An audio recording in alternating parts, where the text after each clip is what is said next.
mais um Webcop, com a presença do ilustre Dr. Valber.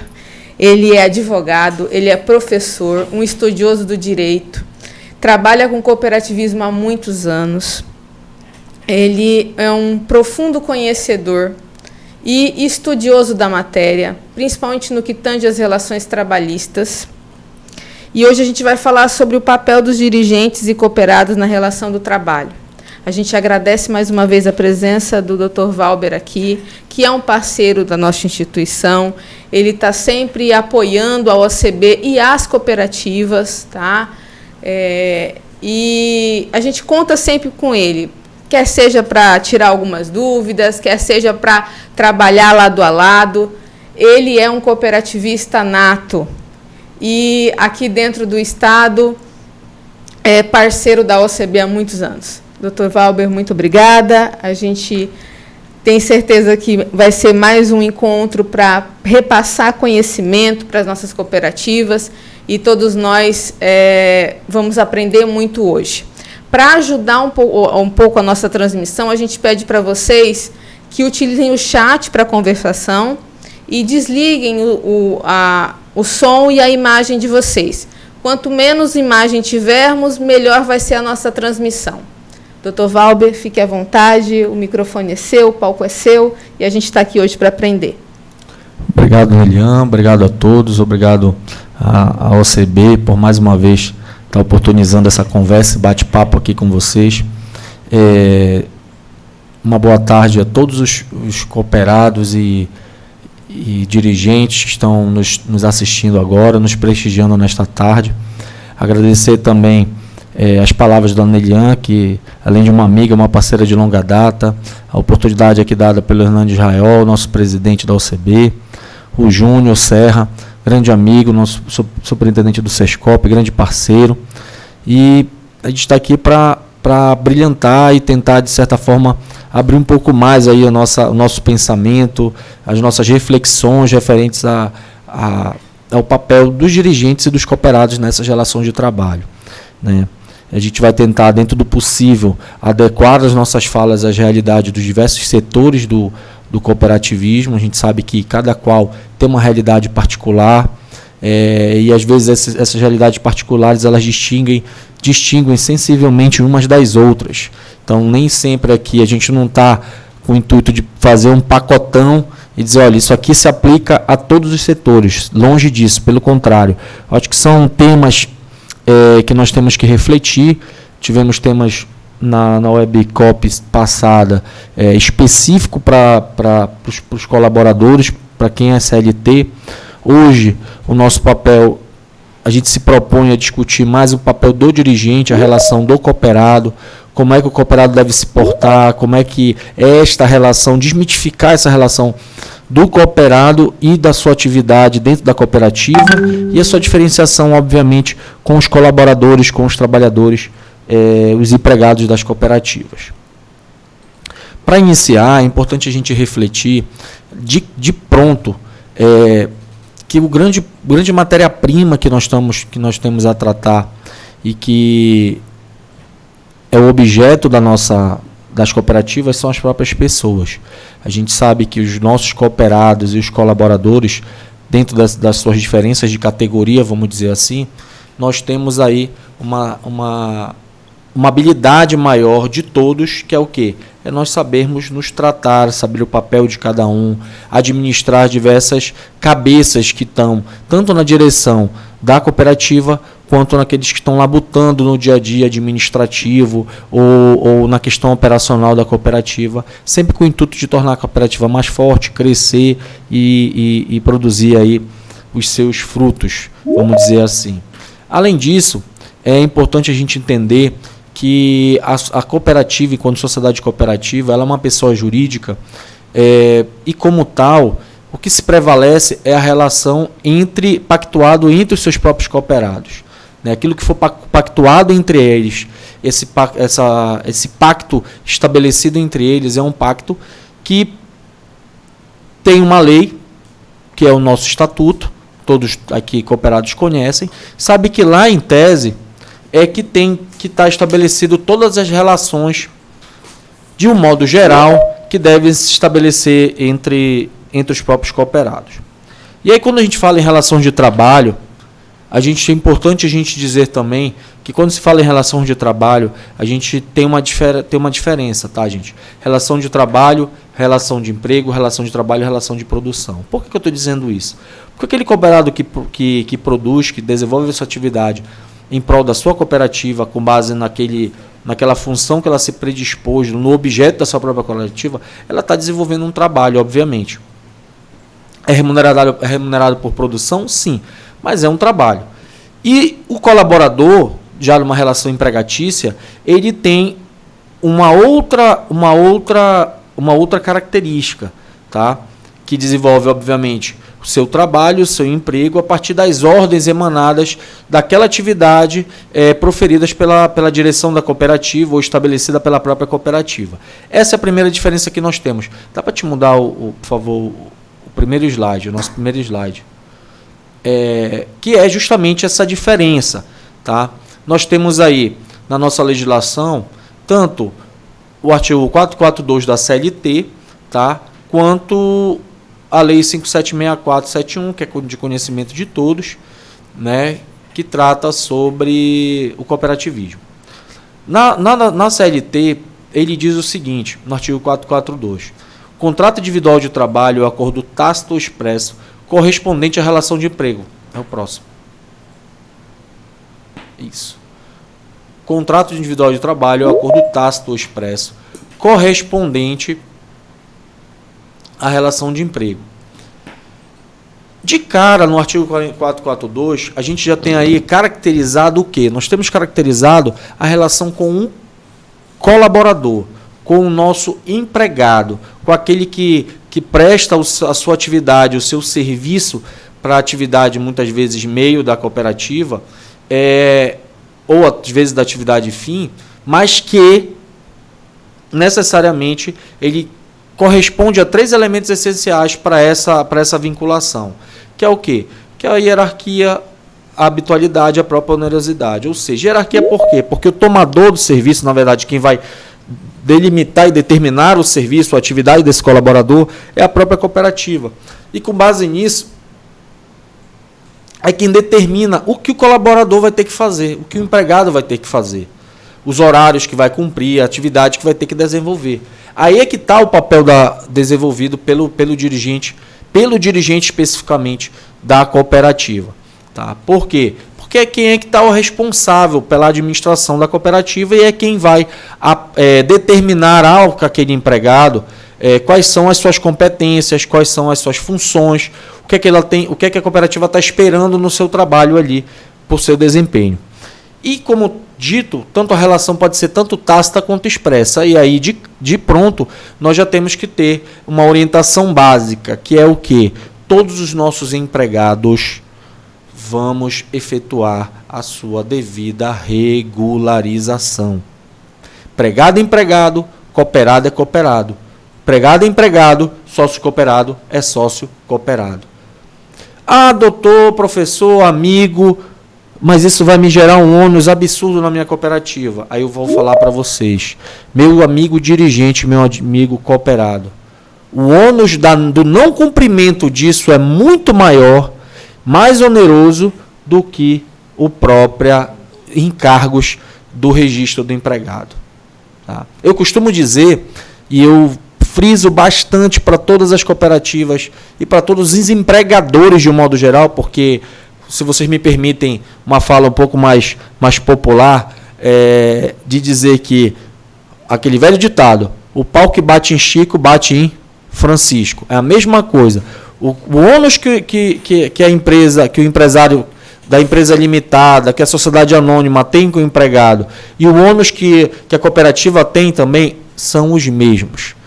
As mesmas obrigações de impostos, as mesmas obrigações acessórias de informar, de registrar lá nos CAGED da vida. Enfim. Ficou legal assim agora. Melhorou, né? Melhorou, ficou top. Agora ficou top. E aí, este é um cuidado que vocês têm que ter, porque eu costumo falar, eu disse inclusive na aula já, no nosso encontro anterior, que o quê? que existem duas situações em que são capazes de quebrar qualquer empregador. Qualquer empregador. Uma, fisco. O não recolhimento das suas obrigações tributárias, ele gera uma onerosidade muito alta para os empregadores. Tá? Muito alta. E não tem conversa. Tem execução, as execuções são mais rápidas. Às vezes, por vezes, todos os sócios ficam solidários aí nessa responsabilidade. A segunda são as responsabilidades trabalhistas. As multas, as obrigações de trabalho. Por que, vocês podem me perguntar? Mas por que é tão oneroso? Porque eu quero entender por que é tão oneroso. Porque é simples. Porque o salário que eles recebem, ela tem fins alimentares. Então, por ser fins alimentícios, ela tem prioridade sobre todo e qualquer crédito. Tanto que que não é o caso da cooperativa, que a cooperativa não vai à falência, mas no caso de outras empresas, se tivesse na lista de prioridade das verbas que são pagos com uma falência, prioridade, as duas verbas prioritárias são as verbas referentes aos fiscos e as verbas trabalhistas, porque é daquilo que a pessoa se alimenta. Então, o que acontece? A pessoa troca o seu trabalho, sua força de trabalho, em troca do quê? Muitas vezes até sua saúde, em troca de dinheiro, em troca de salário. Então, não fazer essa observância, não prestar atenção nisso, deixar de efetivar a contratação devida, assinatura de carteira, reconhecimento do vínculo, recolher as obrigações, cumprir as obrigações acessórias, que são os cadastros, assinaturas em carteiras, anotações, enfim. Tudo isso gera uma onerosidade absurda. Outra coisa que é importante deixar bem claro. O contrato aí, ele é efetivado entre a cooperativa, pessoa jurídica, e o trabalhador. Tá? O fato do cooperado que não está na direção da empresa, muitas vezes, por se sentir dono, querer exercer esse direito de cobrar ou deixar de cobrar, além do habitual para o empregado, isso pode ser configurado também como assédio moral. Que isso fique muito bem claro. Tem lá, nossa cooperativa lá, 50 cooperados. Quantos são os dirigentes? Ah, são 5 dirigentes, 3 dirigentes. Quem tem a competência, a responsabilidade e a obrigação de cumprir o seu papel diretivo com o empregado, quem é? É a direção. Não é o cooperado que visita amanhã, porque ele pode fazer o quê? O cooperado pode, identificou algo que seja equivocado dentro do procedimento da empresa, da cooperativa, que porventura verificou que está tendo algum equívoco, deixou de se cumprir, a pessoa não está atendendo bem, não vai chamar a atenção do empregado ali naquele momento de pronto. Primeiro, que não é só competência, você é só cooperado. 2, corre o risco de assédio moral, porque você não pode submeter o empregado a situações vexatórias. Então, quem que vocês têm que fazer? Faz uma circular, remete à assembleia, em reunião, faz a informação para a diretoria. Eu, cooperado, fulano de tal, no momento de tal dia, quando foi a cooperativa, quando estava no desenvolvimento do meu trabalho, o empregado fulano de tal não descumpriu, enfim. Faz o expediente e manda para a direção da cooperativa, para que os dirigentes possam tomar as providências cabíveis a tal. Cabíveis, para evitar justamente esse tipo de situação. Um assédio moral é muito grave. E isso é uma questão que afeta não só a saúde da cooperativa, como também a questão do ambiente do trabalho, que ele deve ser observado. Então, o papel do cooperado e do dirigente nesta relação são dois diferentes. O dirigente é o responsável pela direção daquela atividade. Tá? E por que ele é o responsável? Porque os cooperados lhe deram aquela competência. E se deu aquela competência quando elegeu os mesmos para o cargo dirigente, ou quando aprovou as normativas de operação ou regimento interno da cooperativa, ele deixou bem claro para aquele presidente, para o secretário-geral, muitas vezes é o presidente que é o tomador dessas decisões, que ele é o responsável por desenvolver essa relação direta com o empregado. Tá? Então, isso tem que ser tomar cuidado e tem que seguir esse fluxo. Ah, doutor, mas infelizmente a gente não tem esse fluxo definido na cooperativa. Isso é um outro detalhe que nós vamos falar lá na frente, que é justamente para a gente não ultrapassar. Mas, de imediato, nós temos as relações de trabalho são tratadas diretamente pelo dirigente. Cooperado tem que se dirigir ao dirigente para que faça a responsabilização necessária, faça uma advertência, abra o devido processo legal para o empregador também ter oportunidade, o empregado também ter oportunidade de se defender, enfim, mas que este processo tem que ser respeitado sob pena de algum tipo de interpelação, seja judicial ou não, de possíveis assédio moral ou algo do tipo. Essa é a primeira observação que nós temos de fazer nesta relação. Cooperado trata com o dirigente trata com o empregado. Ponto. Tá? 2, vamos lá. No parágrafo único, e aí é importante a gente deixar bem claro a diferença dessa relação entre o cooperado, que trabalha na cooperativa, que cumpre com o seu objeto principal, fazendo a sua produção, desenvolvendo a sua atividade ali como cooperado, que recebe a sua produção, daquele que é o trabalhador, empregado, que recebe em carteira, que tem todos aqueles elementos que eu acabei de dizer para vocês, que estabelece o vínculo empregatício. No parágrafo único ele diz que qualquer que seja o ramo da atividade da sociedade cooperativa, isso está na CLT, gente, olha só, está na CLT isso, que é a consolidação das leis do trabalho. Qualquer que seja o ramo da atividade da sociedade cooperativa, qualquer ramo, não existe vínculo empregatício entre ela e seus associados, nem entre estes os tomadores de serviço daquela. O que isso quer dizer de pronto? Aí nós já estamos falando das relações de trabalho estabelecida entre o cooperado e a cooperativa. A gente acaba falando cooperado e cooperativa como se fossem duas pessoas diferentes, mas na verdade não são. Na verdade, é entre ele e ele ao mesmo tempo, de uma forma bem mais clara. Vamos supor, eu e a Nelian aqui somos donos dessa mesa. Aí eu estou insatisfeito porque aquela mesa ali está danificada. Aí eu chego para a Nelian, eu quero uma indenização por conta do dono desta mesa, que esse dano está do meu lado aqui. Aí a Nelian vai virar para mim e vai falar, mas tu também é parte da mesa. Tu também vai pagar essa indenização? Exatamente. De forma muito metafórica e alegórica, o que é que nós temos aqui?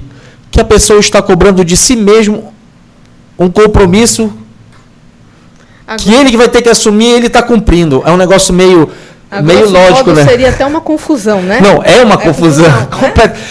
Olha, o dia que isso acontecer, lógico que eu estou fazendo uma brincadeira aqui, mas acho que quando terminar essa pendenga, é bom ter uma equipe de psicologia ali para dar um suporte, porque isso é um sério crise de identidade, né, Liliana? É verdade. Ele não sabe se ele é o dono ou se ele sabe se ele é empregado. Ele não sabe se ele é dono, mas ele não é dono, mas ao mesmo tempo ele está sendo dono. São os papéis que o cooperado exerce dentro da cooperativa, e isso tem que ficar muito claro para ele quando ele ingressa. Perfeito, né? É por isso que a gente sempre pede para vocês solicitarem para a gente os cursos. O cooperado ele tem que entender qual é o papel dele, porque ele não tem um único papel. Ele tem vários papéis dentro da cooperativa. O Valber está trazendo aqui para a gente uma problemática que nós sabemos, nós que vivemos o cooperativismo, nós sabemos que encontramos isso a todo e qualquer momento. O cooperado, muitas vezes, ele não entende qual é o seu papel, ele não entende que ele é parte daquela pessoa. Sim. Né? Se nós somos uma sociedade de pessoas, ele é parte dela. Não existe cooperativa sem cooperado. Justo. E quando a gente, doutor, não entende essa relação, nós trazemos para o direito para tentar resolver toda a situação, como a confusão, toda essa pendência, né? Essa pendenga, né? Essa pendenga que vem a surgir. Gente, olha a importância desse tema aqui. Nós vivemos isso cotidianamente. Quantas não são as vezes que o cooperado está lá com a gente e ele só se acha dono, mas ele não é só o dono, ele também faz parte do negócio. É importante. a participação de vocês. A gente está com o chat aberto aqui, podem ir fazendo perguntas que a gente vai repassar para o doutor daqui a pouco. A gente tem que avisar vocês também que a nossa webinar também vai estar no nosso canal do YouTube, assim como o anterior. Se você não viu o anterior, vai lá assistir. Agora eu vou fazer só uma correção, doutor. Senhor, aqui é uma aula. Foi uma aula anterior e aqui continua sendo uma aula. Porque é um bate-papo muito gostoso, mas que há aprendizado. A gente está vendo aqui que tem muitas cooperativas de educadores. Então, eles vão me dizer que educação a gente aprende quando a gente troca conhecimento. Sim, e aqui é um momento de troca. É um processo transitivo.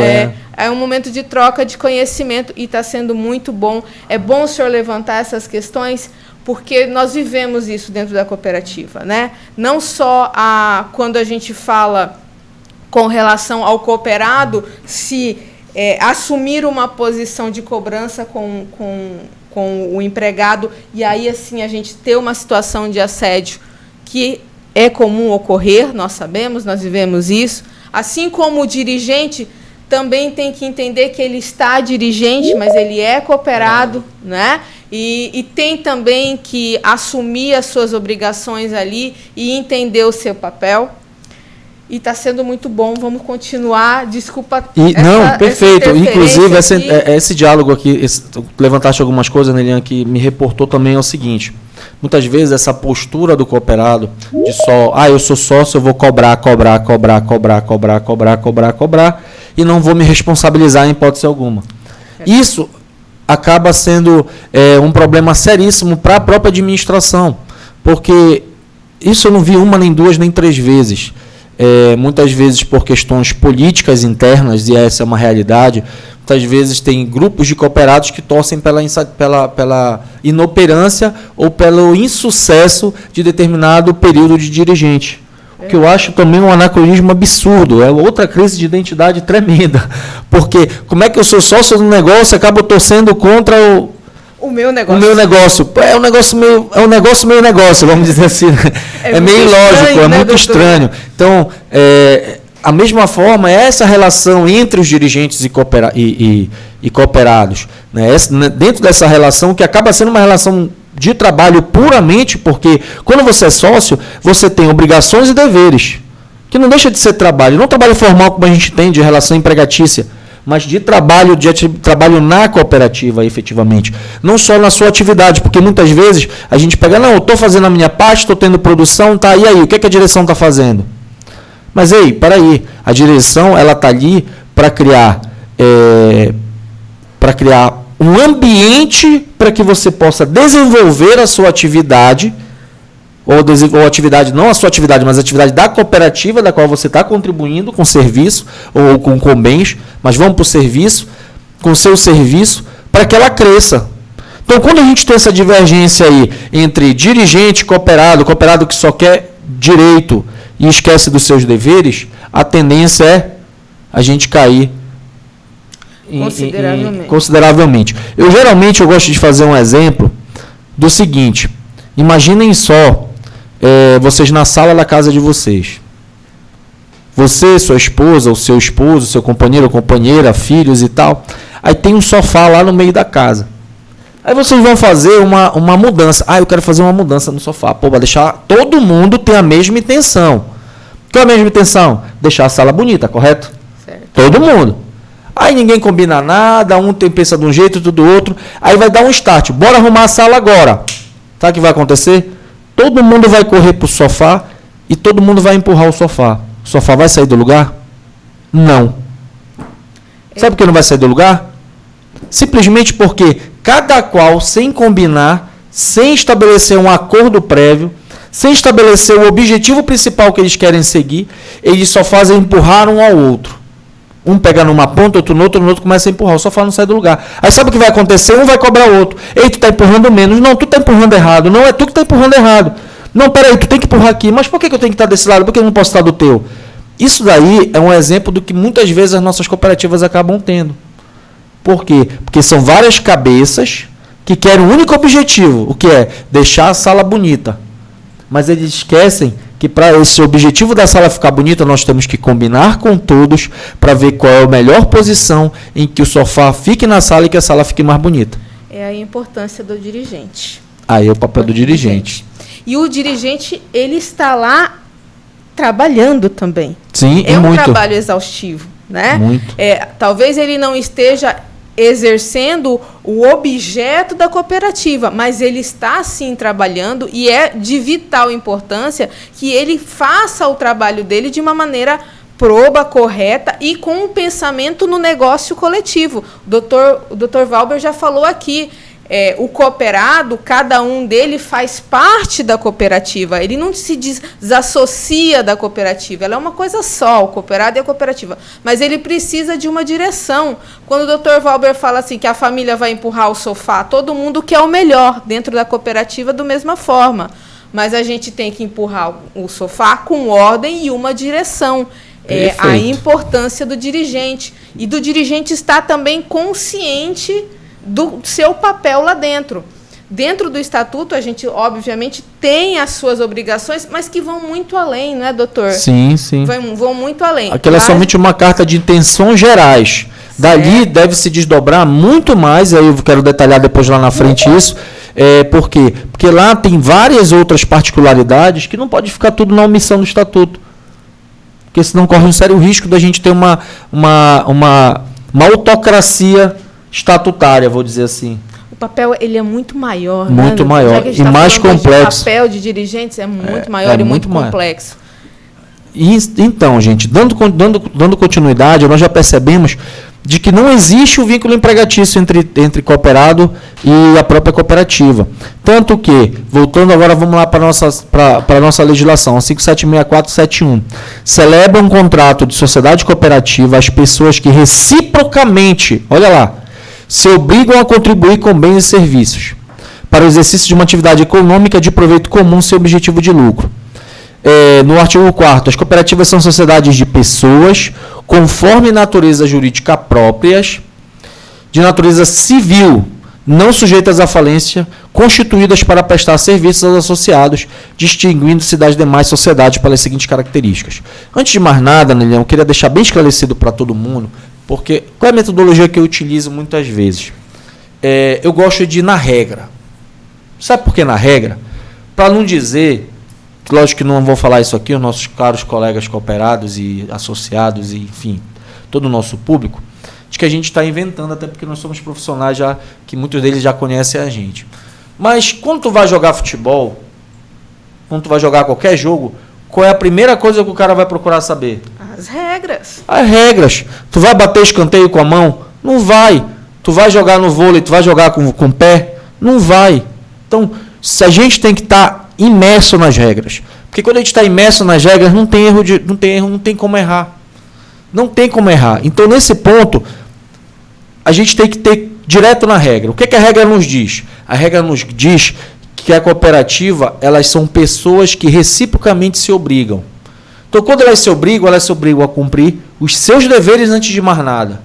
Ele não diz aqui que elas reciprocamente exercem os seus direitos. Eles não falam isso. A lei do cooperativismo, ela deixa bem claro que são obrigações que o cooperado assume. Direitos são consequências dessas obrigações. Quando a gente entrar numa cooperativa, ao ingressar numa cooperativa, ao participar de uma cooperativa, ao se tornar mais cooperado, por que eu digo se tornar mais cooperado? Porque às vezes o cara é cooperado, mas não é cooperado. Ele está lá com o nome, vai lá de vez em quando, faz a produção, quando faz a produção, às vezes não se dedica e tal, e que é o que mais cobra, muitas vezes. E aí, a gente tem que deixar isso bem frisado, por quê? Porque quando você entra numa sociedade cooperativa, o que acontece? A obrigação de cumprir os seus deveres. Quando você se obriga a fazer tal, você vai fiscalizar, você vai contribuir, você vai participar. Olha o imperativo, são todas obrigações. Quando terminar isso aqui, é que se fala lá na frente em possibilidade de ter os seus direitos. E além do mais, olha só, lá no artigo 4º de novo, são sociedades com natureza jurídica próprias e de natureza civil. Eu vou me ater bastante nesse tema agora, Nelian, porque isso aqui ele é o espírito na minha opinião, do cooperativismo. Qual é o principal espírito do cooperativismo? Alguém te obrigou a ser cooperada? Você é livre. Ninguém me obrigou a ser cooperado. Você é livre. Eu sou cooperado de uma cooperativa, mas ninguém me obrigou. Eu sou livre. Eu me dispus a fazer parte. Ninguém me obrigou a estar lá. Então, quando eu vou me dispor a fazer parte, eu também me dispus a cumprir o quê? Aquilo que está sendo pactuado. Como também eu me obrigo a contribuir com essa pactuação. Eu sempre gosto de dizer que a gente é como um casamento. Eu vou me casar porque eu quero. Eu vou entrar na cooperativa porque eu quero, mas eu tenho obrigações dentro dessa relação. Perfeito, é isso mesmo. Né? A gente estabelece essa relação. Estou gostando muito do bate-papo. Não, vamos continuar que tá bacana. Né? Chegou até casamento já. Chegou até o casamento, porque é uma analogia perfeito. Que gera obrigações, mas também gera direitos. Né? Assim é na cooperativa, assim é no casamento e nas demais relações. Veja a importância de tudo que o Dr. Valber está trazendo aqui para a gente hoje. Ele está fazendo uma análise de um artigo que às vezes a gente passa batido. A gente sabe que a Lei 5764 existe, a gente leu ela, muitas coisas estão no Estatuto e a gente deixa para lá. Olha a importância de cada pedacinho, cada frasezinha, cada sentença que está lá dentro gera uma série de desdobramentos jurídicos que é importante a gente conhecer para o bom funcionamento do nosso negócio, do nosso casamento, do nosso contrato cooperativo. Perfeito. Né? Tanto é que, olha, quando ele fala de natureza jurídica própria e de natureza civil, ele dá dois elementos que muitas vezes as cooperativas elas não se valem desses elementos. Sabe o que é? Porque às vezes a gente se restringe tanto a só botar o que é obrigatório no estatuto para passar na JUSEPA e a gente esquece que o estatuto ou outras normas secundárias decorrentes daí, elas que que determinam a nossa atividade, o que vai determinar o nosso funcionamento, o que vai determinar a nossa produtividade, o que vai determinar as nossas funcionalidades. Por quê? Porque lá é que você vai deixar claro e esclarecer como se dá o funcionamento, qual vai ser o papel de cada um. E eu não estou dizendo o papel só do presidente, do secretário, do tesoureiro, do diretor de não sei o quê, do diretor de não sei o quê. Mas a gente está falando, não só do estatuto, mas das outras normativas, que a lei está lhe dando oportunidade de você dirigir o seu próprio caminho. Não é olhar para a cooperativa do lado e dizer que eles estão fazendo isso, eu vou botar isso aqui no meu estatuto porque eles botaram. E muitas vezes aquilo não se enquadra na minha realidade. Então, se eu sei que a minha atividade, o meu setor, o setor da educação, eu não vou pegar e pegar o estatuto, vamos supor, do transporte, da mineração, copiar e colar, botar aqui, tá, provou, tá aqui, eu sou cooperativa, e aí? Desmerecer do trabalho dos nossos colegas ainda também, tem isso, né? Tem advogado para isso, né? Contador, todo mundo que contribui aí para a legalização das cooperativas. Mas mais do que isso, a gente está perdendo a oportunidade na Assembleia da segurança jurídica para a atividade da própria cooperativa. Porque quando tu deixa isso amarrado no estatuto, porque o estatuto sai muito caro a gente fazer tantas folhas, não tem condições. Tá, beleza, mas se por criar um mecanismo dentro do teu estatuto dizendo que o funcionamento será regido pelo regimento interno aprovado, tu vai dar uma segurança jurídica muito maior para a tua atividade. E para todos os cooperados. Por quê? Porque quando for para o regimento interno, lá tu vais colocar as competências de cada cargo, da atividade, do que é. Se tu precisa do diretor de transporte, isso não sai da cabeça de um presidente. Porque qual é o grande problema? Tu já tá doido para falar? Eu já vou te dar a palavra. Calma lá. Só para terminar aqui essa reflexão. Porque olha só, gente. O que acontece? Acontece que as pessoas ficam tão presas com o estatuto debaixo do braço que elas esquecem de que tem um mundo de coisas para te normatizar e que fique na cooperativa como patrimônio da cooperativa, que as pessoas ficam com o estatuto debaixo do braço, o presidente, por conseguinte, também fica com o estatuto debaixo do braço, e sabe o que acontece? Acontece que de 3 em 3 anos, 4 em 4 anos, dependendo do tempo de gestão de cada presidente, eles acabam, cada um vem e faz do jeito que está na sua cabeça, e não do jeito que foi construído coletivamente. Aí o que acontece? Muitas vezes a gente não percebe a continuidade da atividade da administração e do trabalho. Aí você vai me perguntar, mas doutor, como é que eu vou conseguir isso dentro da minha cooperativa? Simples, amigo. Regimento interno e disciplina no cumprimento dele, porque aquilo é uma norma de quê? De natureza civil e natureza jurídica própria, como está na lei. E ninguém exerce isso efetivamente. Analogicamente, eu faço a seguinte comparação. O Estatuto está para a cooperativa, assim como a Constituição está para a gente. Tá?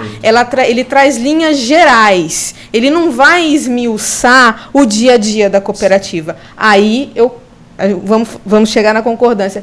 Nós temos que ter, sim, outros instrumentos que vão trabalhar para que o nosso negócio caminhe e esteja estruturado. Né? Desdobrar o que o diretor vai fazer, não só as linhas gerais, o que o presidente vai fazer e vai fazer muito mais. Mas, além de estruturar isso nos normativos, doutor, eu posso fazer só um casezinho aqui? Claro.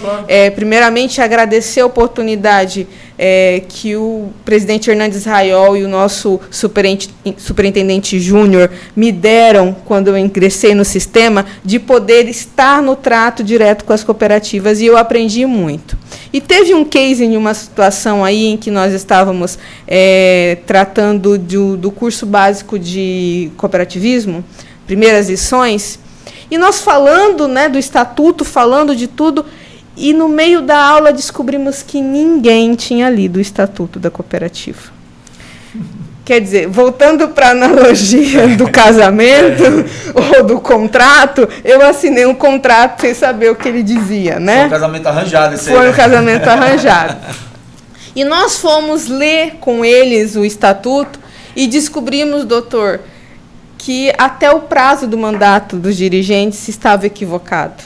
Não condizia com o que o estatuto dizia. A importância disso, tudo que o senhor está trazendo aqui, né, dos normativos, do papel, de a gente ter, além do estatuto, de conhecê-lo, ter outras normas, né, e que para o bom andamento da cooperativa, a gente trabalhe todo mundo junto, né, sabendo o papel de cada um, sabendo que o dirigente, todos os cooperados têm que conhecer o estatuto, mas o dirigente, ele tem que conhecer muito mais, não só o estatuto, quanto as outras normas, para que a gente tenha uma cooperativa atuando, trabalhando. Lembrando que cooperativa, gente, ele é um instrumento, doutor, porque foi o que o senhor falou logo no princípio, né? Se a gente reciprocamente assume a responsabilidade, ela é um instrumento para que eu exerça meu trabalho. Sim, claro. Né? Mas é um instrumento que tem regras, tem a regra que está na legislação, e as regras, já que ela é de natureza civil, as regras que nós criamos. Eu gosto muito dos nossos dizeres jurídicos, né, que quando a gente ingressa na faculdade, né, o contrato faz lei entre as partes. E o nosso privada e o nosso estatuto primazia. É um contrato, né? Vamos dar sequência, doutor. Temos então foi bom nesse tema que é importante a gente fortalecer. Quando se fala que o contrato, e fazendo um gancho da aula anterior, que nós tratamos sobre a relação, e nós falando da importância da composição de convenções e acordos coletivos de trabalho, eu trago para cá para a gente refletir uma coisa. O cooperativismo, ele é uma pessoa jurídica coletiva. Tá? E quando ela é uma pessoa jurídica coletiva, o funcionamento ela se dá a partir de uma pactuação.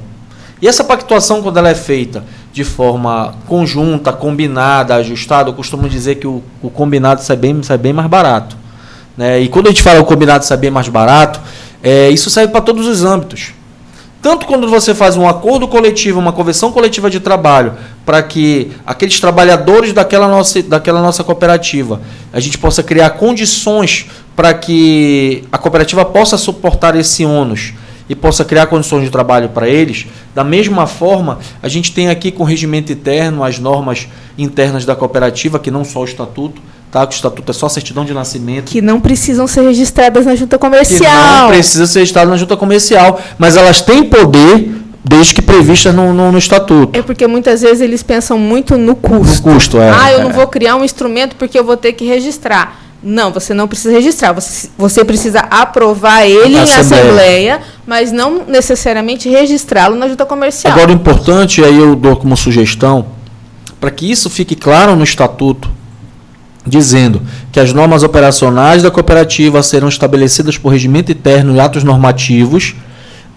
com um quórum mínimo de aprovação, para que você não vire piada. Por que eu estou dizendo isso? Porque assim, quando você faz um plano de gestão, para a cooperativa, um plano de negócio, ele tem que ter um processo de fases a ser feitos. Isso, para qualquer atividade econômica, isso não faz em 1 ano, em 2 anos, em 3 anos, em 4 anos, em 5.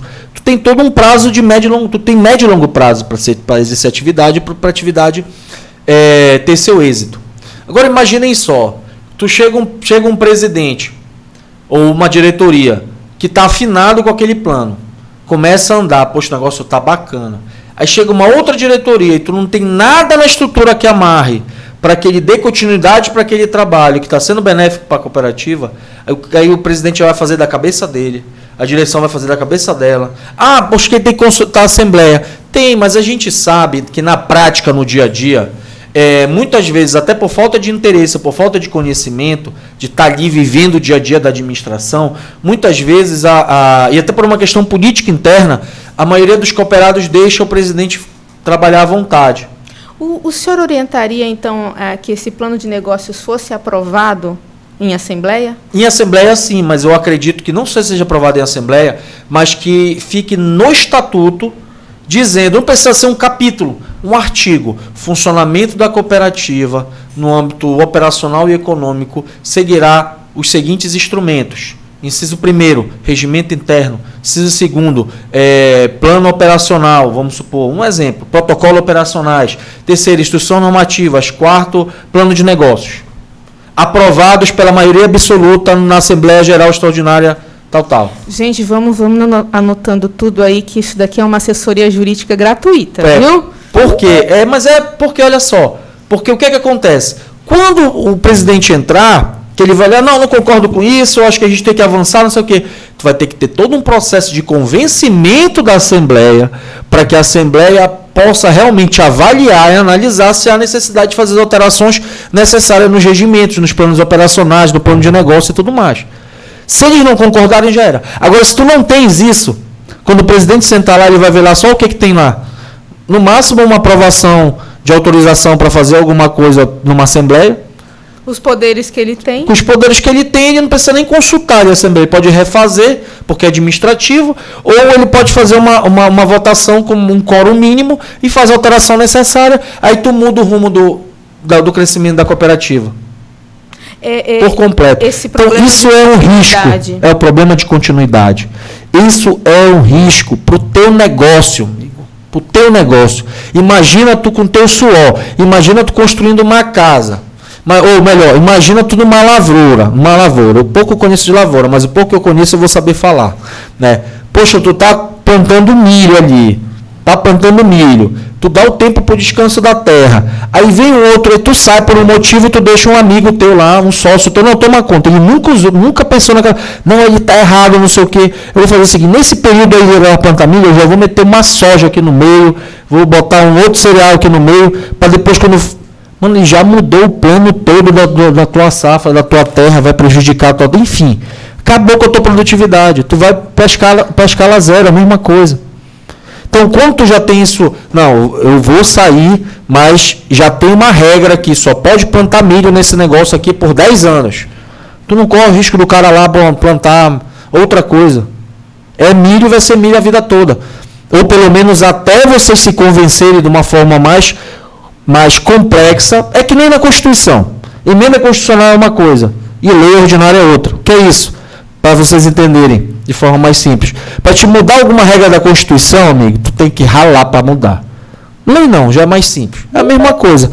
Se tu está no estatuto, que para qualquer alteração tu precisa de um quórum específico, um quórum maior, o que vai acontecer? Tu tem que convencer uma gama de gente muito maior para te alterar o caminho da tua cooperativa. E isso é uma relação importante que a gente estabelece, está aqui o que a doutora Neliane deixou bem claro.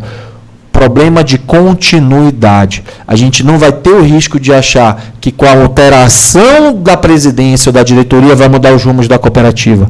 Não vai mudar. Se mudar, é para melhor e nunca para pior. Essa é a segurança jurídica de todos. É o instrumento que a gente tem para apresentar para vocês. E como eu disse, por ser de natureza civil, essa pactuação ela pode ser bem mais detalhada, e isso é cenas para os próximos slides. Tá. Senão eu vou acabar tudo logo no segundo. A gente vai agradecer aqui a participação do Maurílio.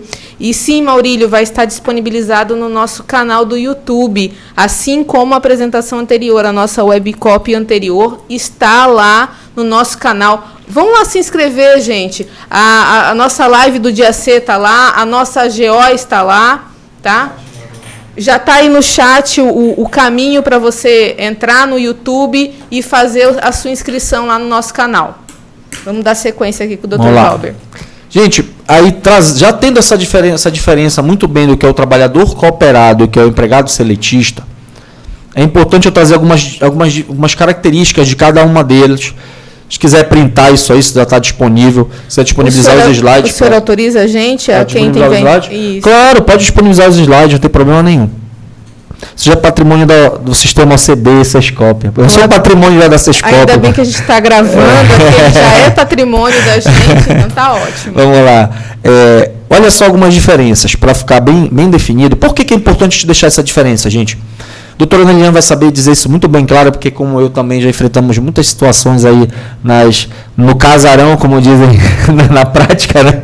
No casarão, lá na Justiça do Trabalho, enfim, que é onde tem maiores demandas. O que caracteriza o vínculo? O que separa o que o trabalho do cooperado e o trabalho do empregador seletista? Porque muitas vezes, e aí a crítica mesmo aqueles que se valem da boa-fé do cooperativismo para poder estar burlando as leis trabalhistas, muitas vezes diz que o cara é cooperado, só manda ele assinar uma fichazinha. A gente não gosta de falar aquela Coopergato. Eu ia falar Coopergato, mas por uma questão de respeito, para não ficar muito... Eu ia falar em off, mas eu tenho as Coopergato, que a grande maioria reconhece, que a Coopergato, ela acaba sendo aquela que, pega uma ficha aí, tu é cooperado, eu vou te dar em produção, e papapá, e fica aquela correria, e acaba explorando um trabalhador. Sim. Tá? Acaba explorando o trabalhador sem pagar as devidas, e nem fazer os devidos registros, e acaba sendo um prejuízo tremendo para a cooperativa. Muitas vezes. Por quê? Porque quando a Coopergato pegam a Coopergato, aí vem multa, condenação na Justiça do Trabalho, aí já cai a receita, porque o cara deixou de recolher imposto de renda, deixou de recolher uma série de obrigações. Sim, pode falar. E nesse sentido, nós também temos um risco de imagem. Já ia dizer nisso. O risco de imagem não para aquela cooperativa, mas para a gente, para o sistema como um todo, para a imagem, porque as pessoas associam cooperativa de forma geral. Quando acontece algum caso desse, ele não fala assim, aquele grupo de pessoas, não, foi a cooperativa tal, e nem era cooperativa, gente. Cooperativa, ela tem os requisitos para existir lá na Lei 5764 e tem que atender, e um deles é o registro aqui com a gente, com a Organização das Cooperativas Brasileiras.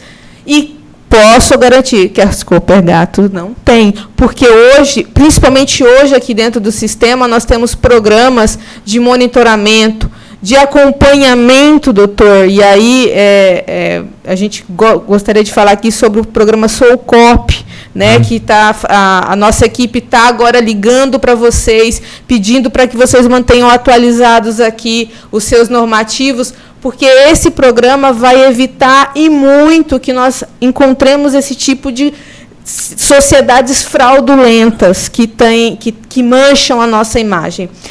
Só para avisar vocês que já no chat aí a gente já tem o material disponibilizado. A gente agradece ao Clênio também a manifestação. E, inclusive, isso que a senhora falou é muito preocupante. Eu não vou citar, obviamente, o setor, mas tem alguns setores que nós ainda temos um problema sério de regulamentação, de avanço no sistema, de criar melhores condições para esses setores por conta do preconceito decorrente das Coopergato. Porque o pessoal, a primeira coisa que a gente fala, cooperativa é tudo desorganizado, muitas vezes fala até pior. Não, mano, isso é bando de bandido. Olha como fica a cara, nossa cara, do cooperativismo. De vocês que estão acompanhando aí, que sabem a luta do dia a dia, que participa do cooperativismo, que produz o cooperativismo, que alavanca o cooperativismo, que dá o suor e o sangue pelo cooperativismo. Todos nós, e quando nós nos deparamos com esse tipo de comentário, às vezes de poderes constituídos, talvez de municípios, de não sei o quê, de secretarias, enfim, de órgãos públicos, isso é como se fosse uma faca no nosso coração. Porque a gente sabe o tanto que já vem se lutando, e aqui no Pará é pior, porque assim, e aí tem que dar César o que é de César, com muito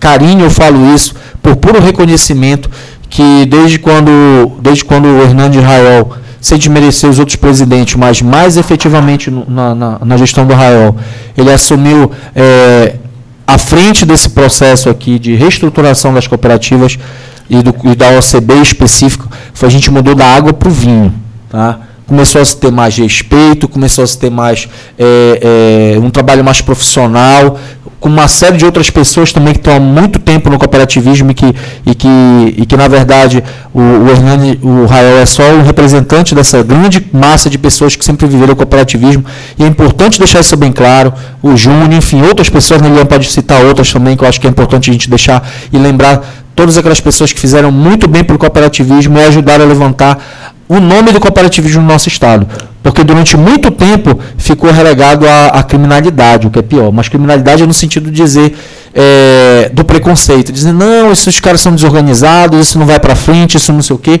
e a gente tem provas, não vou nem dizer de fora, a gente não vai nem falar de outros estados que são cooperativos natos, ou que na verdade tem um cooperativismo avançadíssimo, mas aqui no estado do Pará a gente já tem diversas provas de cooperativismo. É o caminho do desenvolvimento econômico, é o caminho da renda, é o caminho do trabalho, e é o caminho que a gente tem que ser seguido. Quer falar cooperativismo sério, né? E vamos ressaltar, pessoal, a importância da profissionalização da cooperativa, tá? A gente, sim, é uma sociedade democrática, mas somos um negócio, e nós temos que ter para o nosso desenvolvimento pessoas que saibam fazer. Então, se eu, cooperado, não tenho condições, porque eu tenho que exercer o meu objeto, né? Eu não vou deixar de estar na administração da cooperativa, eu vou ser conselho de administração. Mas, se eu puder, se a minha cooperativa permitir, por que não contratar um profissional especializado? Um empregado, né, um diretor contratado, um diretor executivo, para viabilizar o meu negócio, para que eu, enquanto cooperado, venha a atuar no meu objeto, naquilo que eu sei fazer. Mas se eu sou um agricultor, eu sei lidar com a terra, eu sei fazer ela produzir. Talvez eu não tenha não me desenvolva na administração de uma maneira muito boa, mas naquilo que eu sei, eu sou excelente. Pode não ser o expert em agronegócio, mas eu expert que ser em agro, né? Mas o negócio tem que botar para quem entende, né? É verdade. Exato, e aí eu contrato, né? E aí a gente vai falar mais uma vez dessa relação aí seletista, né? Do que é o trabalhador cooperado, do que o empregado seletista. E se a minha cooperativa tem essa oportunidade, por que não contratar? Hoje nós temos que falar de negócio, né? Estamos numa economia que está se abrindo, a gente tem que se profissionalizar no negócio também. E aí o papel do sistema também está nesse nível. Nós temos feito muitos trabalhos de diagnóstico das cooperativas, voltado para o negócio, para o desenvolvimento delas. O sistema só cresce se a cooperativa crescer também. E nós temos focado nisso, a nossa administração, os nossos superiores, né, as nossas gerências têm focado em levar para a cooperativa essa profissionalização. Olha, deu até um trava na língua. Profissionalização. O caminho da profissionalização, até porque quando o trabalhador cooperado, a gente tem que saber, tem que ter a consciência, na verdade, justamente dos atos cooperativos, que a gente costuma dizer, que depois eu vou citar alguns aqui que está dentro do papel do trabalhador cooperado, que é o que caracteriza, de fato, que o cara é cooperado. E E vamos identificar também quais são as principais características do que é o empregado seletista. Vocês vão perceber que a água e o vinho, as coisas não se misturam, entendeu? Enfim, desculpa, água e óleo, eles não se misturam. Por exemplo, no primeiro item lá, o trabalhador cooperado, não há subordinação entre os trabalhadores ou entre estes e seus clientes. Não possui uma jornada fixa de trabalho. Só um parênteses aqui nesse específico. Por que não há subordinação?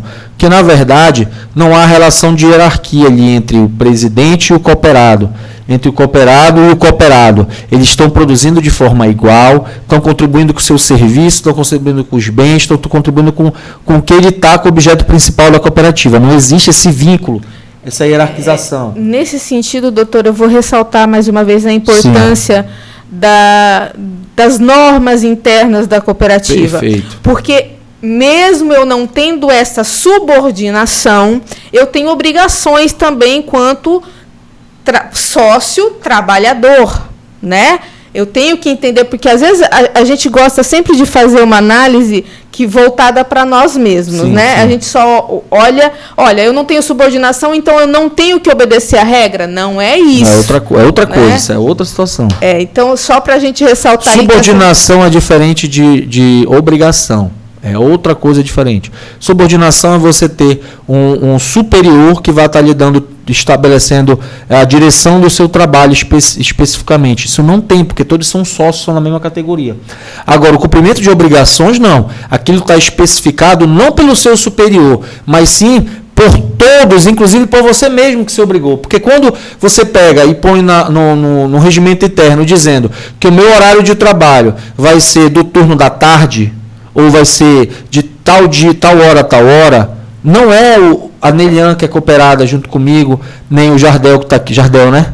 Que está aqui dando apoio para a gente que também é cooperado, que está me determinando o que eu faça. Não, quem está me determinando o que faça é o instrumento que eu assinei novamente junto, que é o quê? Que é o estatuto, que é o regimento interno.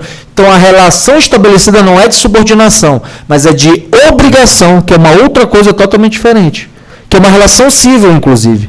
Por quê? Porque você, no momento que aprovou aquela normativa, você está dando a sua concordância com base na sua autonomia privada de que vai cumprir aquilo que vocês combinaram. Lembra lá no início que eu disse que o combinado sai mais barato? É a mesma coisa. Então, quando está ali o documento dizendo que vocês combinaram uma ata, uma instrução normativa aprovada por todos, um regimento interno aprovado por todos, aquilo ali vai estabelecer. Quando ele diz que não possui uma jornada fixa de trabalho, em regra, tá? Por quê? Porque lá no que está estabelecido no regimento, nesse instrumento normativo, você pode estabelecer no seu funcionamento jornada, horário, tipo, formato, tudo que seja, lógico, adequado ao seu negócio. Diferente do empregado seletista, que o seletista é subordinado ao empregador, ao patrão, devendo cumprir uma jornada fixa de trabalho, ou seja, ele tem aquela obrigação de cumprir, que é a habitualidade, tem que estar todo dia, ele recebe um salário específico para isso. Além disso, a gente ainda tem também esse poder diretivo do patrão do trabalhador. Aí a gente vai para o dirigente. O dirigente vai poder fazer isso com o seu colaborador, com o colaborador da cooperativa, com o empregado. Por exemplo, se você contrata um diretor, o diretor é seletista, lá no seu diretor tu vai poder obrigar a cumprir, lógico, dentro das normas da cooperativa, para que ele cumpra o seu horário, cumpra todas as regras estabelecidas. E as metas, que isso é bem claro, meta não vai para estatuto, meta não vai para regimento interno, porque meta é plano de negócio, é outra história. Né? Sim, a participação nas decisões, o cooperado, tá? Através do voto. O seletista não, ele só cumpre ordem. Tá? Tem direito, obviamente, mas a grande maioria só cumpre ordem. Trabalhador cooperado, entendendo que nesse cumprimento de ordem tem algumas limitações na legislação trabalhista com relação a atividades insalubres, atividades que sejam contrárias à segurança e à saúde do trabalhador, isso tem que ser respeitado, não pode obrigar a fazer. Mas de resto, tem a normativa do trabalho dele, que ele vai ter que cumprir aquilo que o empregador determinar. Bem, seus rendimentos são variáveis, pois recebe por produção. O cooperado ele não tem aquele rendimento fixo, não tem piso salarial, não tem nada. Ele vai ganhar conforme a sua produtividade. Diferente do trabalhador seletista, o empregado, seletista contratado, que tu pactua já aí um salário mínimo específico, um piso salarial, como a gente costuma dizer. Se é acima do salário mínimo, se é um salário mínimo, se é R$2.000, 3, 4, 5, sucessivamente. Tá? Bem, ainda, o trabalhador cooperado não tem carteira de trabalho assinada, pois é trabalhador autônomo e contribuinte individual do INSS. E aí ele contribui como contribuinte individual, como sócio cooperado ali da cooperativa. Diferente do seletista, que tem a CTPS, contribui com o INSS, imposto de renda, enfim. As normas de boas práticas pedem que a cooperativa faça esse recolhimento. Faça o recolhimento, né? Isso aí. Faça que a cooperativa faça o recolhimento. Trabalhador cooperado. Podem os cooperados constituir um fundo de reserva para descanso anual, pois não recebem férias. O trabalhador não tem cooperado não tem nem 13º nem férias. O trabalhador seletista tem, é obrigatório receber 13º e férias. O que não impede, obviamente, de fazer uns fundos referentes a isso. A lei de cooperativas de trabalho, né, ela já estabelece essas obrigações, né? Da cooperativa de trabalho, nós vamos fazer o cômputo, né, o cálculo do valor do serviço do trabalho cooperado, eu já tenho que fazer a inclusão desses fundos, porque já que a gente falou de Copergato anteriormente, né, doutor? A 12.690 ela veio para inibir a Copergato. Até porque o que aconteceu? Muitas vezes os empregados demitiam, faziam uma cooperativa dos empregadores, dos empregados, e depois prestavam o serviço tirando todas essas responsabilidades aí, sobretudo... E aí ela traz assim, um espelho da CLT para garantir que nós não tenhamos a incidência dessas cooperativas fraudulentas, né?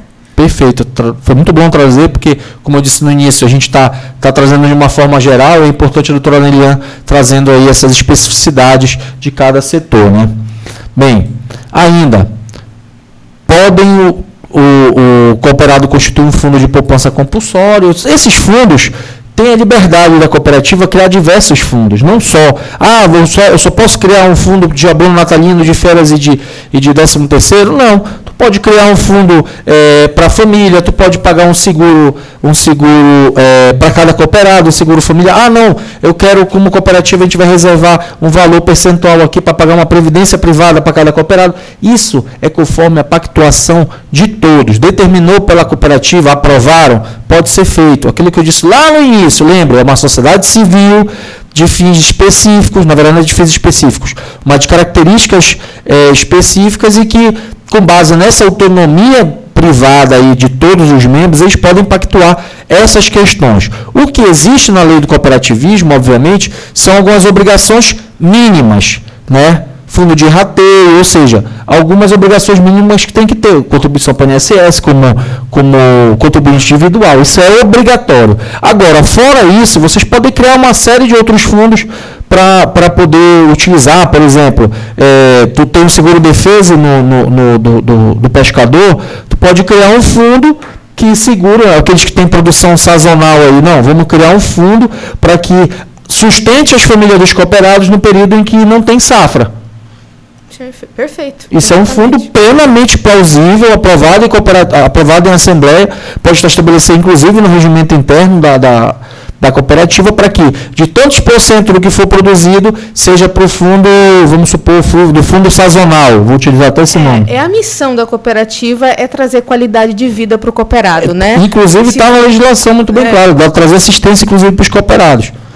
Isso é uma forma. Agora, entendendo de que há bastantes facilidades, porque tem uma carga tributária um pouco menor, tem algumas outras regrinhas mais beneficiadas às cooperativas. Bem, de acordo com a atividade, tem um seguro de acidente decidido em Assembleia Geral, como eu disse há pouco, e no caso do empregado seletista, o seguro de acidente através da Previdência.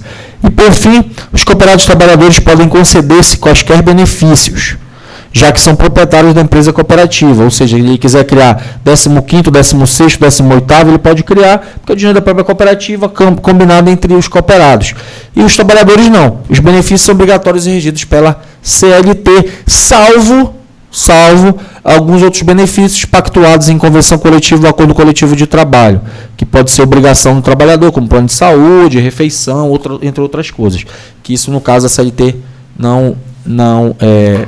Lembrando de que as cooperativas que têm empregados devem verificar junto aos seus contadores se vocês estão fazendo o recolhimento correto para o Sescop. Tá? Sim, o Sescop sim. precisa de vocês para existir. Se hoje a gente está tendo toda essa estrutura aqui, levando conhecimento para vocês e desdobrando, tentando trazer sempre uma melhoria do negócio cooperativo, é porque nós recebemos esse recurso de vocês. Então, verifique com seus contadores se o recolhimento está sendo feito de forma correta.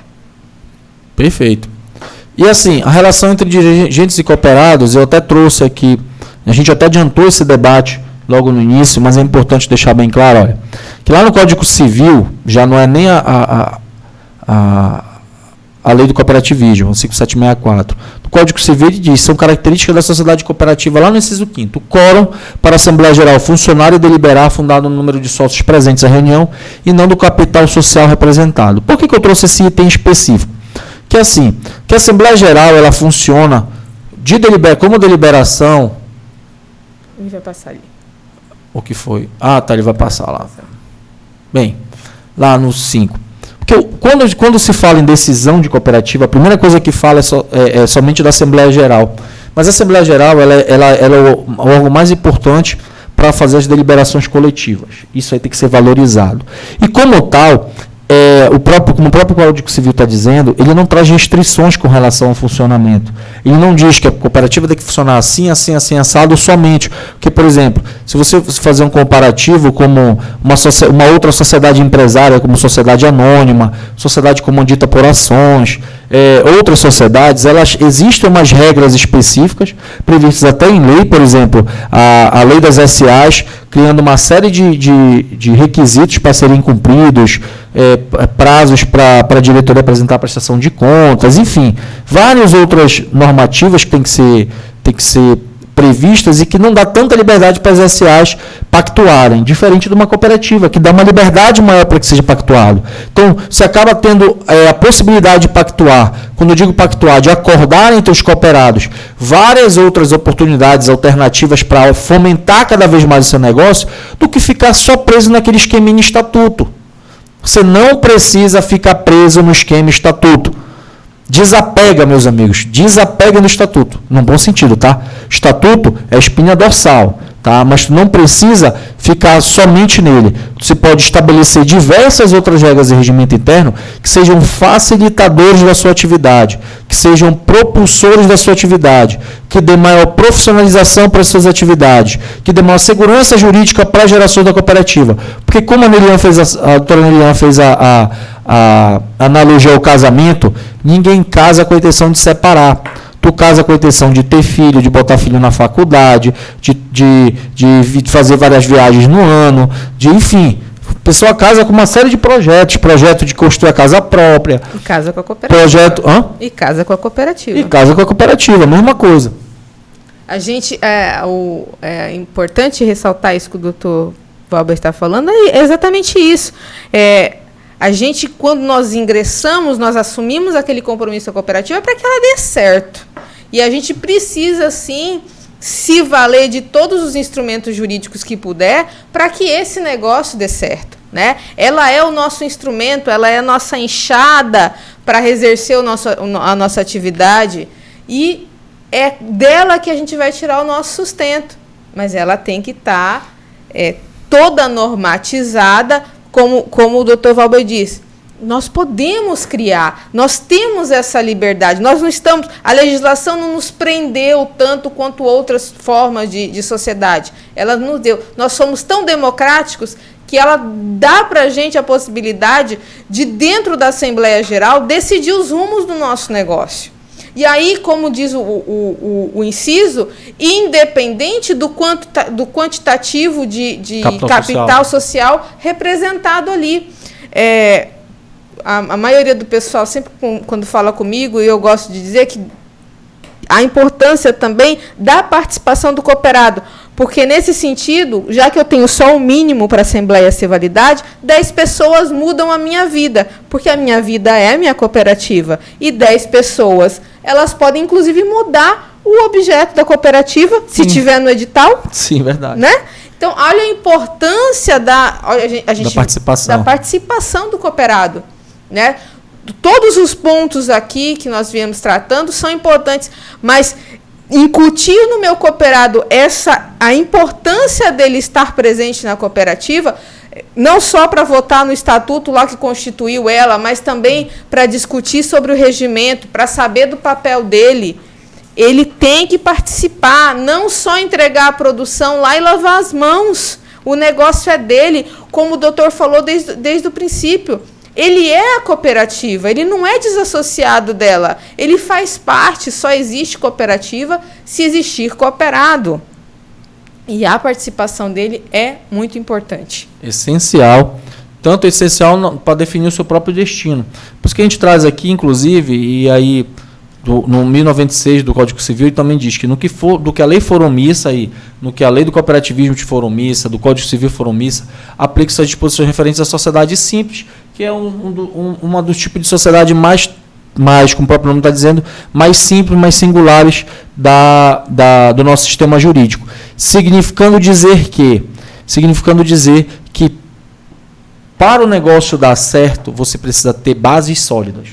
E não tem bases sólidas melhores do que você ter a regra bem clara e bem estabelecida. Porque quando está sujeito a muita variação de decisão, vocês acabam ficando ao bel prazer da vontade de 2, de 3, de 10, como disse a doutora Nelian. Nós temos aqui, inclusive, eu trago aqui também, inclusive, alguns exemplos de instrumentos legais, estatuto, ata das assembleias, regimento interno, protocolos operacionais, fluxos e demais normas internas, tem um plano de negócios aqui, como alguns instrumentos que vocês podem estar se valendo para estar pactuando isso. As atas das assembleias, elas são importantes? São. Tem muita cooperativa que se vale de ata de assembleia, ou seja, tem um estatuto e vai ver se as atas das assembleias se estão ok. O problema de ata da assembleia é que acaba mudando ao seu bel prazer.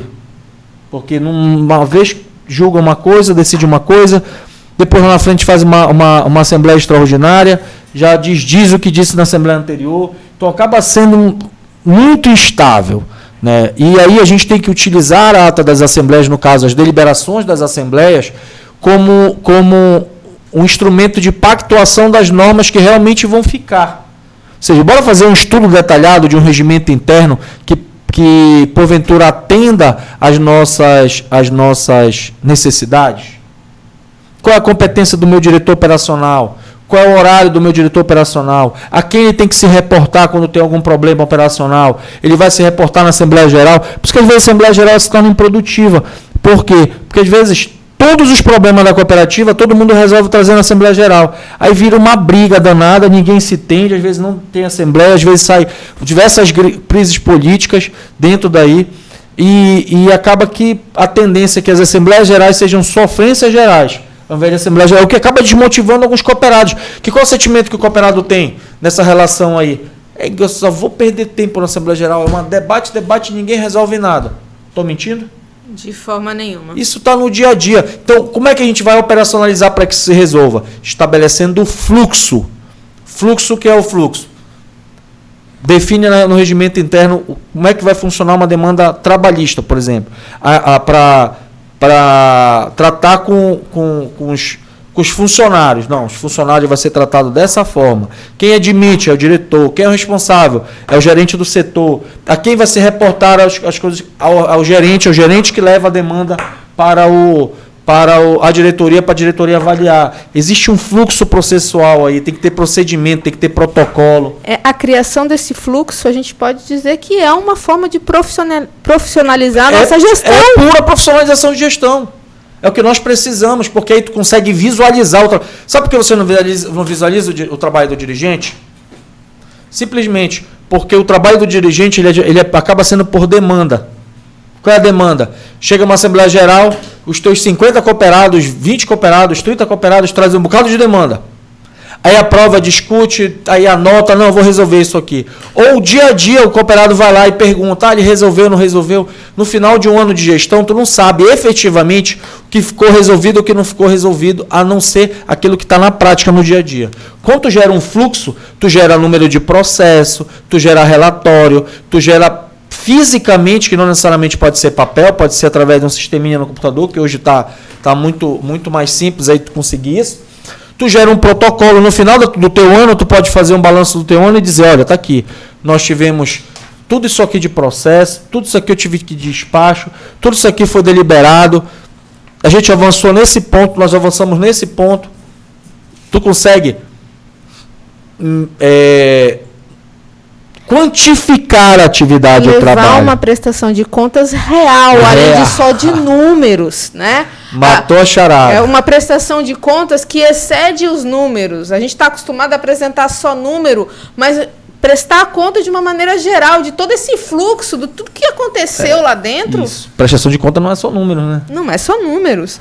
E também a importância da gente, como o senhor falou lá no princípio, de eu ter um plano do meu negócio para que em toda a assembleia que tiver eu não mudar. Sim. Né? Se eu tenho um plano, se eu criei um plano para a cooperativa, não que ele seja imutável, mas assim, se eu tenho um direcionamento para que ela se desenvolva, que foi aprovado em assembleia, em quórum suficiente, que foi debatido, que foi discutido, como o doutor Valber colocou, a gente pode até criar um quórum específico para aprovar esse plano de negócios.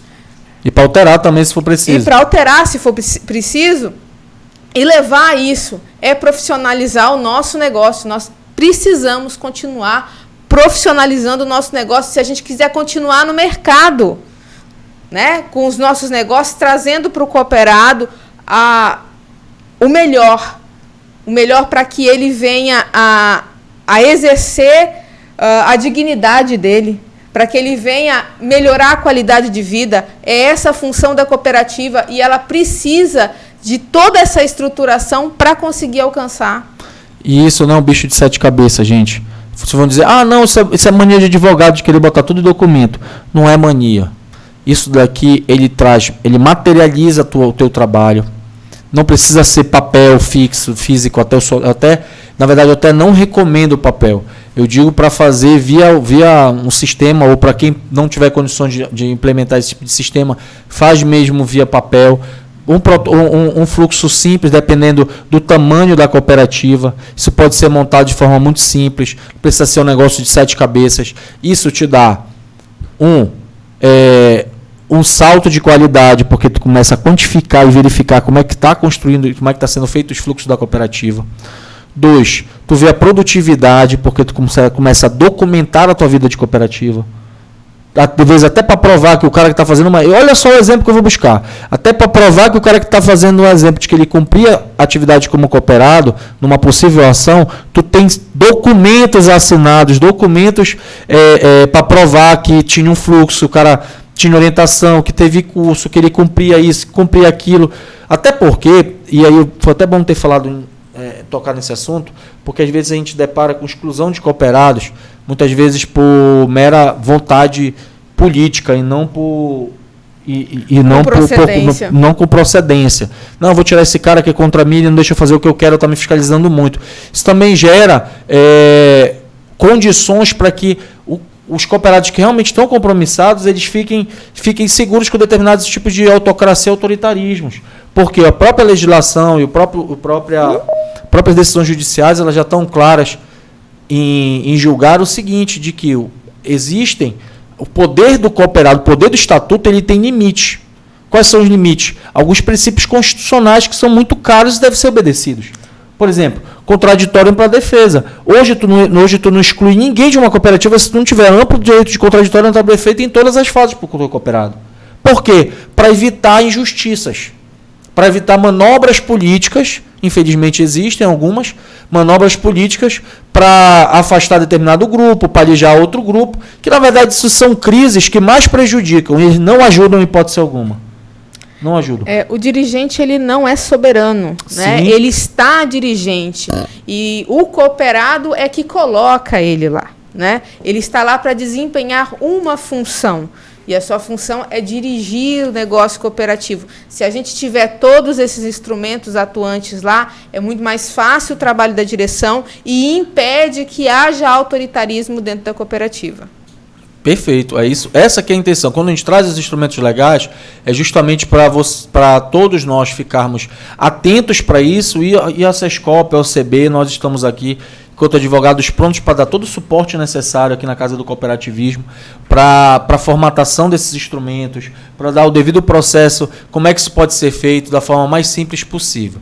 Bem, vamos lá. Dando continuidade, o tempo está avançado já, né? Mas a conversa está boa. Está sendo muito bom. A gente também teve um atrasozinho, né, no início. Acho que dá para a gente continuar, doutor. Fique à vontade. O que eu trago aqui para vocês? A questão da terceirização.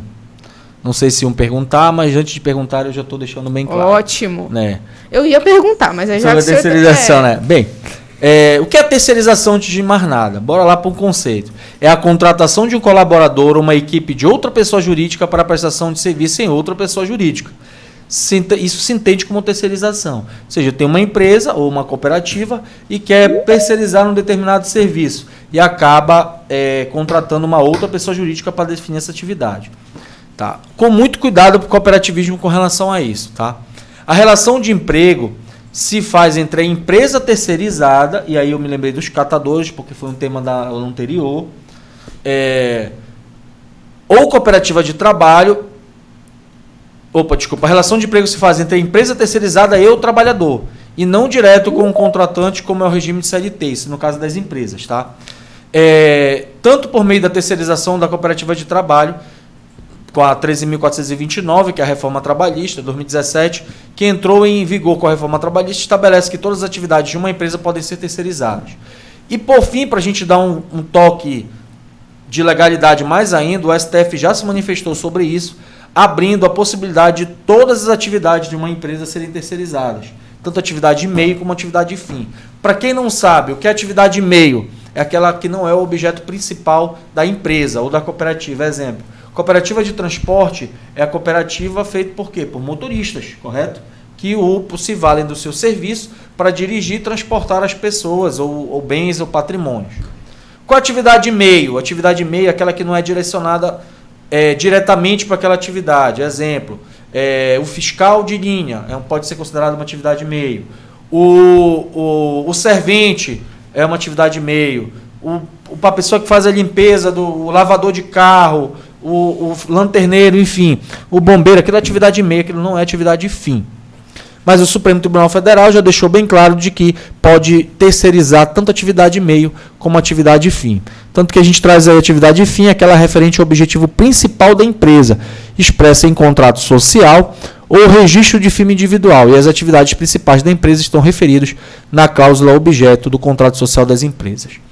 Terceirização e cooperativas. A relação entre a entidade e as empresas contratantes deve ser institucional, ou seja, entre pessoa jurídica por meio de contratos de prestação de serviço. Por que eu deixei isso bem claro? Porque, como eu disse anteriormente, e a doutora Liliana deixou bem claro também, que existiram casos com as Copergato que se valeram da cooperativa de trabalho para poder tentar maquiar uma situação jurídica no sentido de o prestador de serviço ser exclusivo daquela empresa. Esse é o primeiro item que não pode. Você vai terceirizar, terceiriza, mas não pode ser exclusivo. Ser exclusivo já gera vínculo. Ele tem que ter vários tomadores. Que são tomadores? Vários contratantes. Não pode ser específico para um contratante. Tá? Isso aí é uma característica básica e deixar isso muito bem claro. Cuidado para as cooperativas de trabalho. Os cooperados das cooperativas de trabalho eles não têm vínculo empregatício em espécie alguma. A relação é da cooperativa com quem está contratando. Se for no caso das entidades públicas, tiveram casos aqui, inclusive foi até relatado por o presidente de uma das cooperativas, de que tiveram algumas ações que graças a Deus conseguiram resolver. Mas por quê? Porque muitas vezes o cooperado ele entra no processo de cooperamento com pensamento de empregado. Ele não vai no sentido de querer fazer um negócio. Ele vai no sentido de querer achar que tem um trabalho e de lá ele vai ser remunerado, ele quer ser remunerado como se fosse carteira assinada. E às vezes não quer trabalhar como sócio, que sócio trabalha muito mais do que empregado, muitas vezes, e quer receber como empregado. Então, essa mentalidade inicial é que a gente tem que retirar. E é isso que acaba maculando as cooperativas de trabalho e as terceirizações. Por quê? Porque quando entra nesse processo de terceirização de cooperativa e da própria com as cooperativas de trabalho, nesse caso, o que acontece? A pessoa acha que está sendo empregado daquele que está contratando a cooperativa de trabalho. É bom a gente trazer aqui para o pessoal, doutor, né, que a gente, nesse contrato, nós não temos a cessão da mão de obra.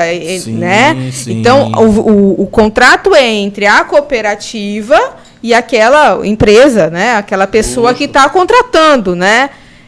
Para que fique bem claro, eu não estou contratando a pessoa da Nelian, não, eu estou contratando a cooperativa. Tá?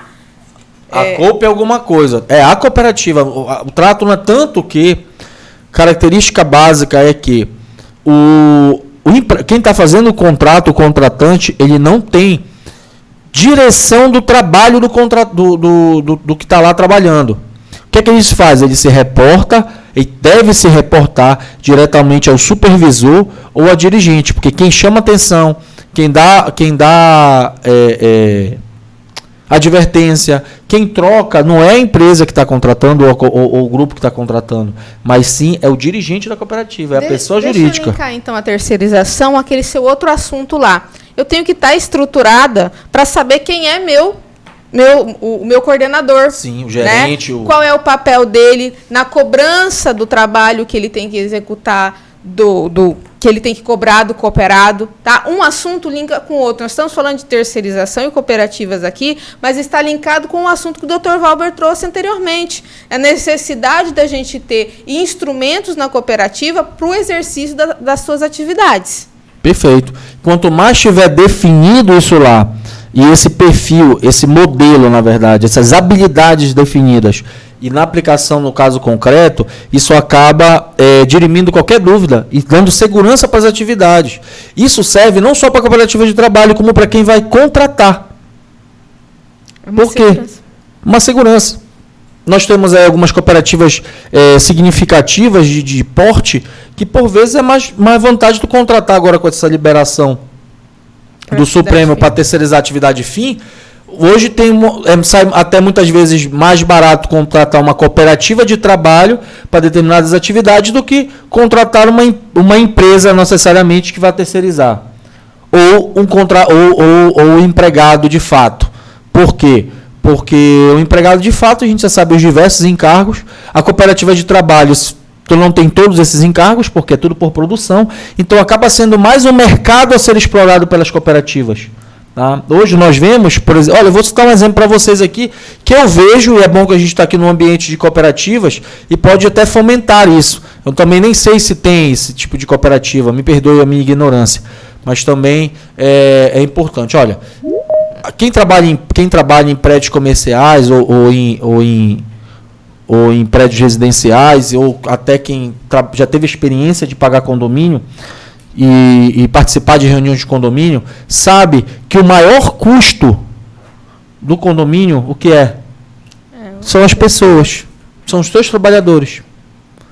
E quando tu contrata direto o porteiro, quando tu contrata direto o zelador, tu vai cair no quê? No custo operacional e na responsabilidade trabalhista, que muitas vezes os caras querem fugir. Aí, se tu contrata uma empresa específica de administração de condomínio, tu, além de pagar isso aqui, tu ainda vai pagar mais o lucro do cara. Exatamente. Agora, se um dia alguém tiver a oportunidade de fazer uma cooperativa de trabalho, já tem? Nós já temos uma cooperativa.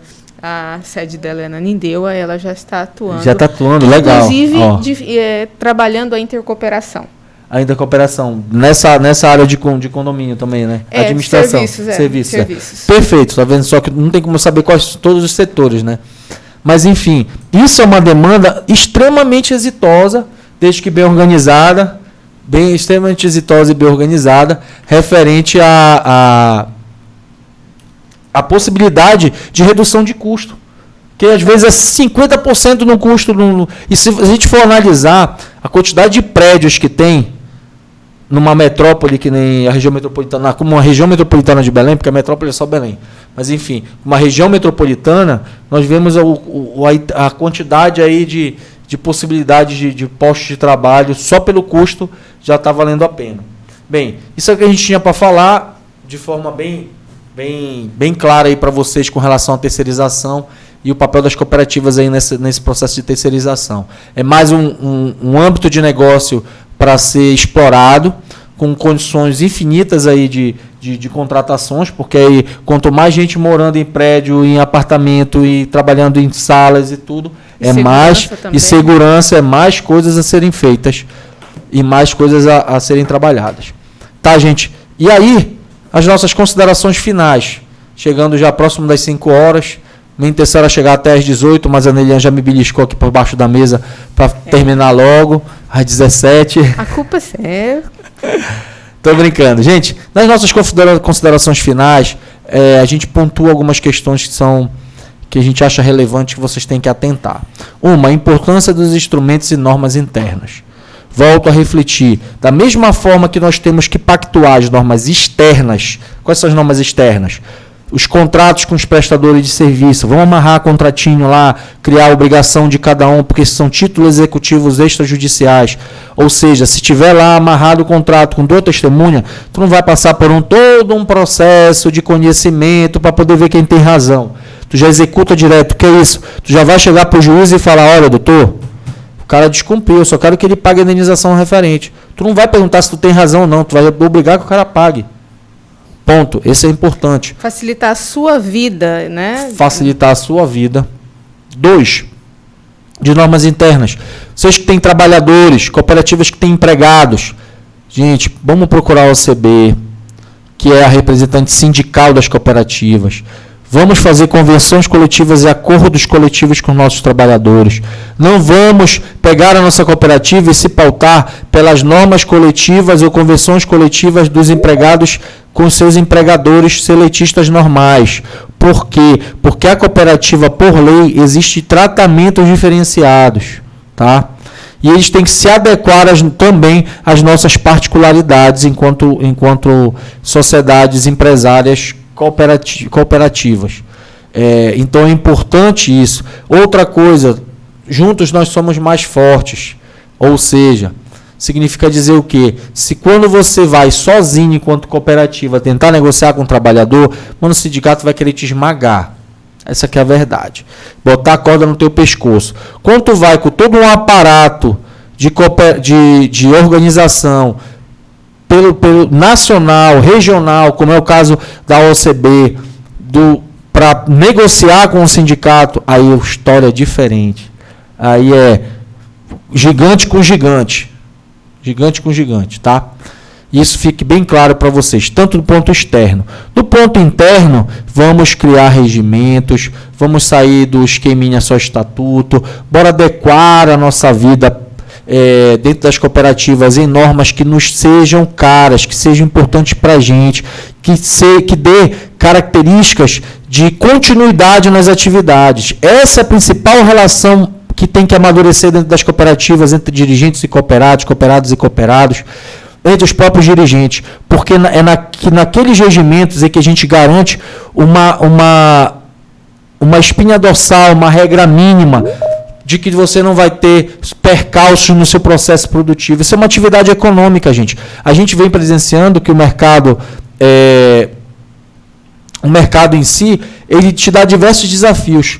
Aquele que estiver melhor estruturado, ele suporta o mercado. E nós estamos no mercado. E vocês estão mais do que nunca no mercado.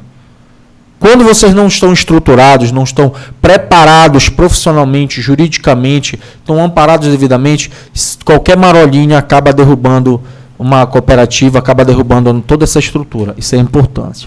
Outra, observância aos preceitos constitucionais nas normas internas da cooperativa. O que é que eu quero dizer com isso? Gente, existe uma série de princípios da própria Constituição que nós obrigatoriamente temos que observar.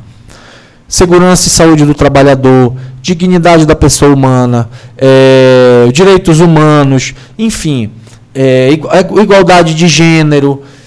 São vários temas em que tem que ser obedecidos.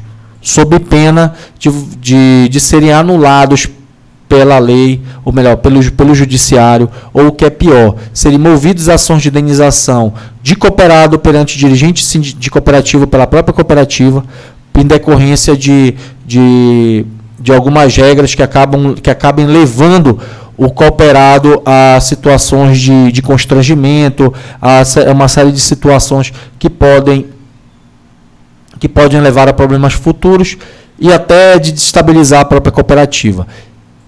Quando estão na atividade, não esquecer dos EPIs, que é a segurança do trabalhador, não esquecer de regras de atividade, por exemplo. Tem atividades que o cooperado trabalha 12 horas por dia. Isso é desumano, gente.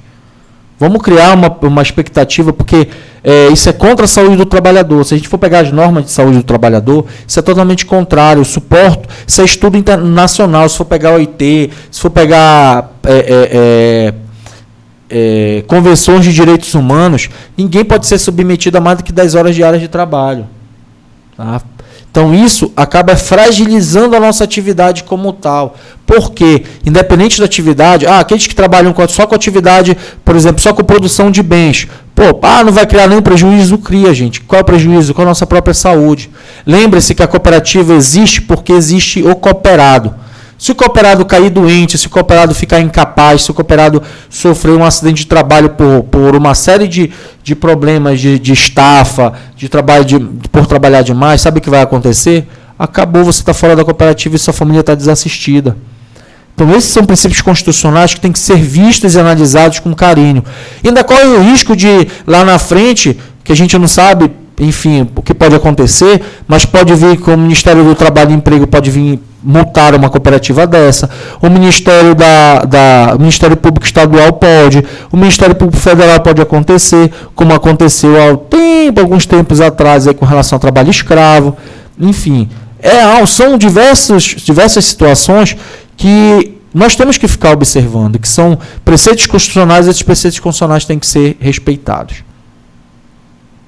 Outra, eu preciso reforçar aqui, por dever de ofício, de compromisso com o cooperativismo, que é fundamental a SESCOP, a OCB, são fundamentais no aperfeiçoamento da gestão, na organização operacional das cooperativas, na profissionalização. Tá? Porque é aqui nesta casa, que é a casa do cooperativismo, que você tem profissionais capacitados, não só capacitados, gente, profissionais credenciados, que sabe da realidade do cooperativismo, sabe das limitações do cooperativismo e sabe das possibilidades infinitas do cooperativismo, e que vão estar tratando o seu negócio com o carinho, com o respeito e com a dedicação necessária para o seu crescimento. Tá? E entender também que o SESCOP, enquanto formação, enquanto aperfeiçoamento, e a OCB como representação política e sindical da atividade.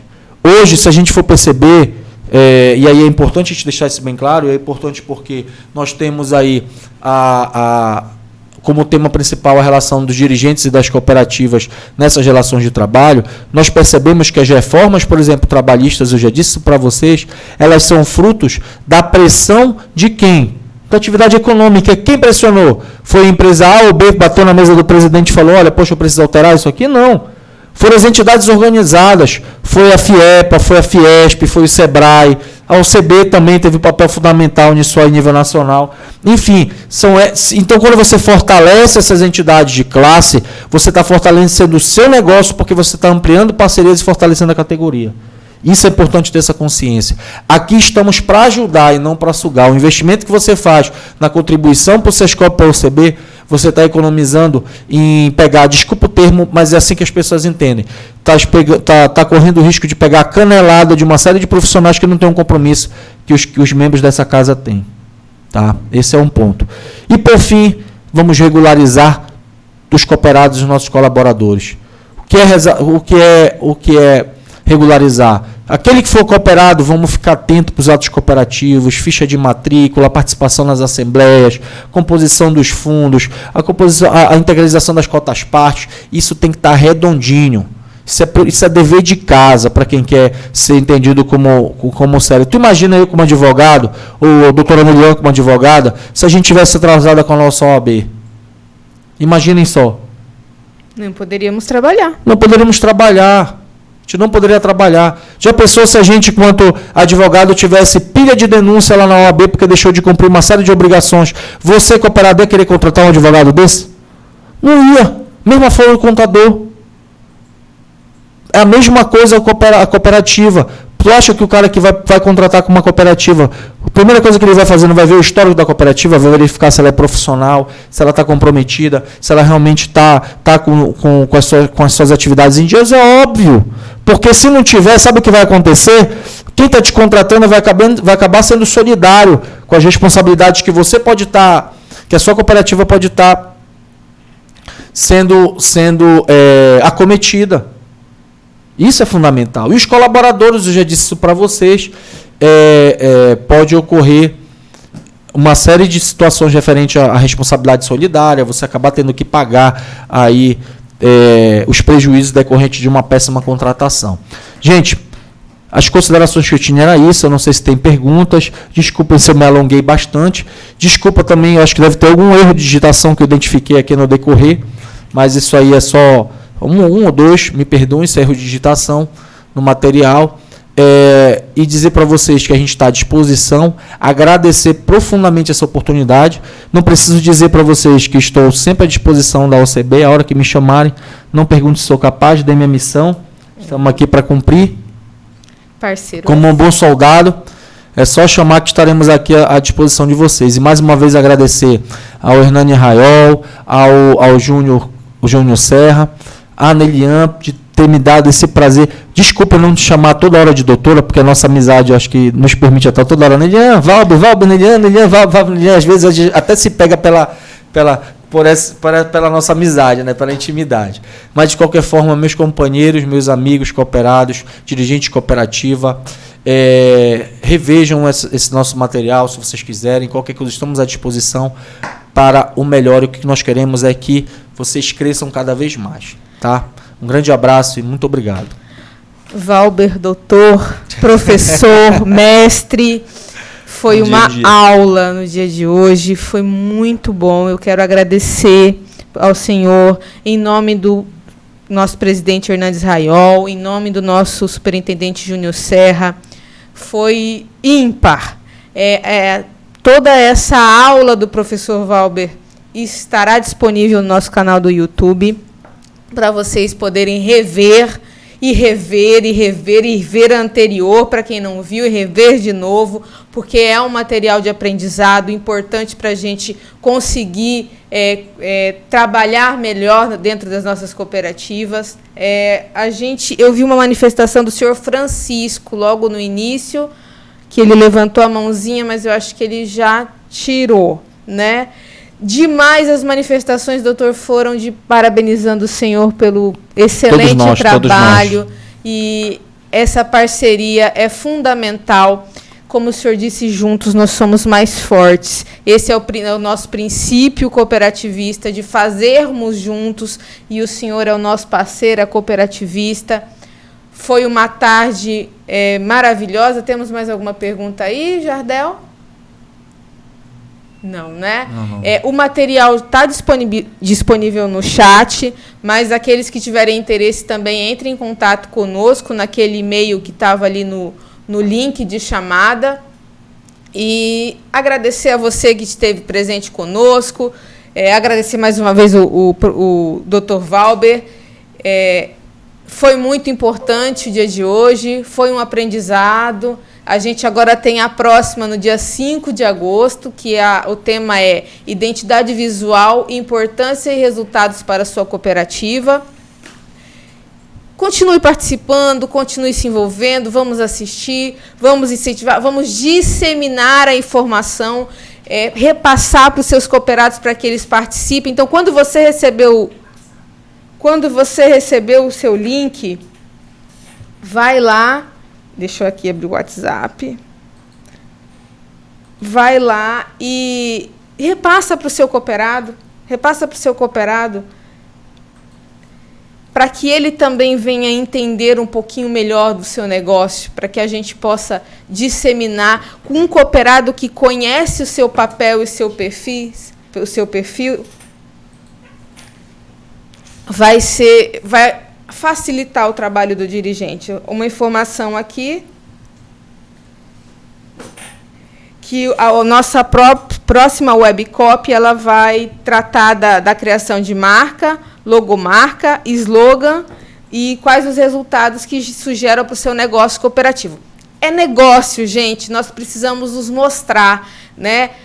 Eu acho que essa época de pandemia, doutor, em que nós temos muitos negócios fechando, é o momento da ascensão cooperativista. Momento de oportunidade. É a nossa oportunidade de vir para o mercado, mais uma vez, juntarmos em cooperativas eficientes, criadas de forma organizada, com os instrumentos que o doutor Valber trouxe aqui para a gente, vai ser o nosso momento enquanto cooperativa.